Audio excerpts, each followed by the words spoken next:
Among its many struggles, the Bureau of Prisons has trouble retaining correctional officers and other employees. Recently, the Justice Department ended a long-running incentive pay plan, cutting officers and other employees' pay by up to 25%. The cuts are supposed to go into effect this month, and for a reaction and an update, we turn to the president of one Bureau of Prisons union local, Aaron McGlothin. Aaron, good to have you back. Thank you, Tom. It's good to be here. And what are your members saying or thinking? I mean, there have been some takeaways of that incentive pay here and there, but now it sounds like it's wholesale. Unfortunately, right now, we're in a position to lose quite a bit of staff due to these pay cuts. We're essentially in the heart of Central California and the highest cost of living in the entire country.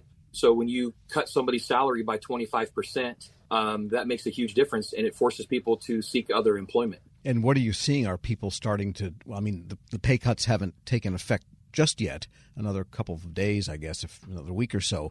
Are people talking about leaving, or has anyone actually left? I did a poll amongst our staff, and I received several responses in regards to those that are preparing to leave federal service within the next 30 to 45 days.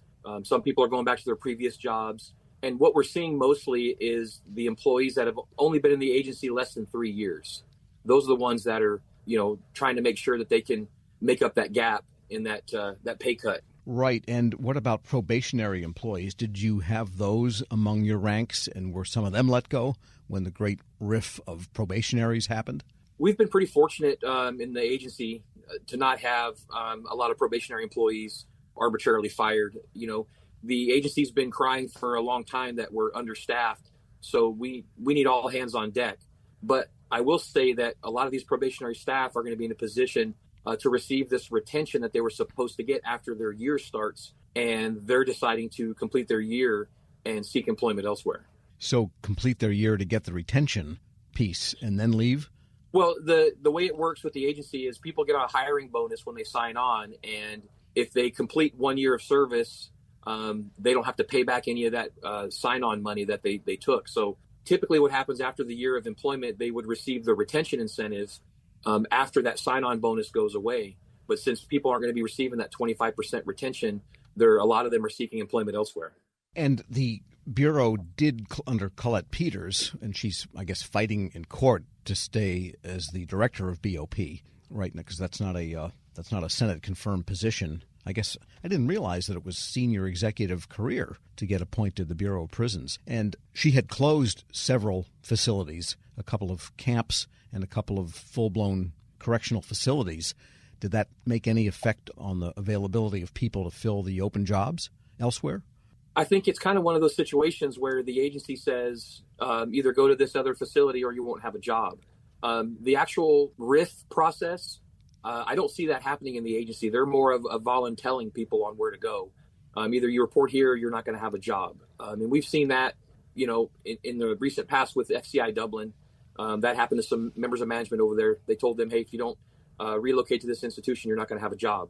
But what you're seeing is, in the bigger picture, is a longstanding misappropriation of funds by the Bureau of Prisons leadership. We've seen millions of dollars in executive bonuses given out, just fraudulent trips. Recently we had some executive staff go to Hawaii. Several executive staff went to Hawaii for an institution. It's called a climate profile, where they interview staff and talk to individuals about how they feel about working at that facility. I was advised that several executives went, and you're costing tens of thousands of taxpayer dollars. I think the karma behind it is the fact that they all got emails letting them know that the Western Regional Office in Stockton is no longer going to be renewing its lease. So they're going to shut that place down. Wow. We're speaking with Aaron McGlothin. He's president of Local 1237 of the American Federation of Government Employees, representing employees of the Federal Correctional Institution at Mendota, California. And let me ask this. When there is stress in the workforce, especially the correctional officers or those that get, temporarily assigned to that type of work, do the inmates, are they aware of it? And does that have any effect on the working conditions day to day when you're in contact or nearby the inmates? Well, the one thing about the inmate population is they're very keen on what's going on. They're here at this facility 24/7, 365. So they key in on everything, and we always call it inmate.com, where, inmates are ear hustling, listening to what other staff are talking about, and they pick up on things really fast.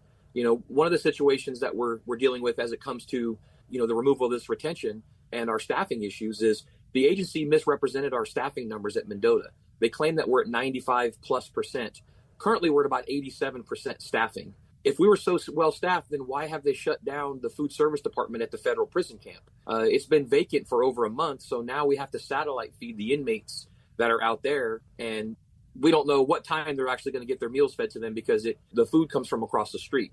So, the agency's had a long standing of misappropriating funds, and there's been no oversight. The unions have fought for many years to seek additional appropriations from our Congress and Senate, which they've always given us that extra money, but nobody's actually kept tabs on where that money goes. So we've been shrouded in this cloud of mystery on these appropriations. And from what I'm hearing now, the agency is up to $500 million in the red. So they're scrambling to backpedal, and, they're cutting retentions, they're shutting down facilities.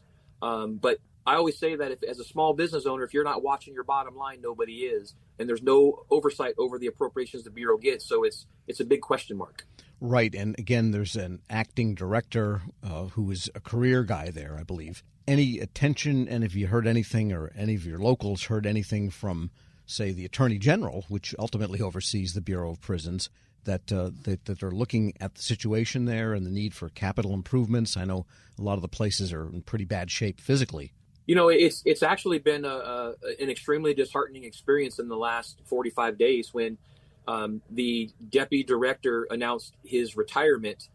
Several top executives decided they were going to, jump ship as well. So we're seeing the vast majority of the executive staff in the Bureau of Prisons and central office abandon ship. We have no leadership right now. Recently, the acting deputy director, Ms. Temin, went in front of the House Appropriations Committee and testified. Mind you, she's only been a Bureau employee for roughly a year. So how can you testify on the 120 prisons and the needs that we have if you've only been in your position in this agency for a year? I feel like the Attorney General's office has abandoned the agency, and they're just kind of scrambling to see what's going to come about. And we have no leader. We're on a ship right now with no charted course and no captain. And what's your sense of what the wardens might be going through? I mean, they're the immediate managers for each of the locals at the different prisons, and they're kind of in the middle, I would think, between headquarters and the staff locally operating the prison day to day.